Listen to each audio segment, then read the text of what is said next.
Handri-Neeva project Rajasekhara Reddy గారి కళ. రాజశేఖర రెడ్డి గారు మొదలు పెట్టారు.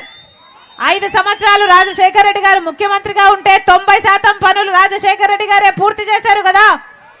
చేశారా? ఎన్ని ఎకరాలకు నీళ్ళు ఇచ్చేది? 1,00,000కు పైగా ఎకరాలకు నీళ్ళు ఇచ్చే ప్రాజెక్టు.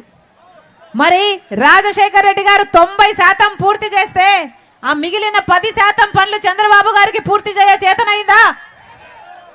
పోనీ ఆ 10% జగన్మోహన్ రెడ్డి గారికి చేతనైందా?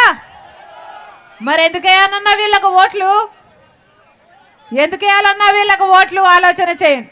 జగన్మోహన్ రెడ్డి గారు ఇదే హంద్రీనివా ప్రాజెక్టు కోసం 5 సంవత్సరాల క్రితం ఒక జలదీక్ష కూడా చేశాడు. గుర్తుందా?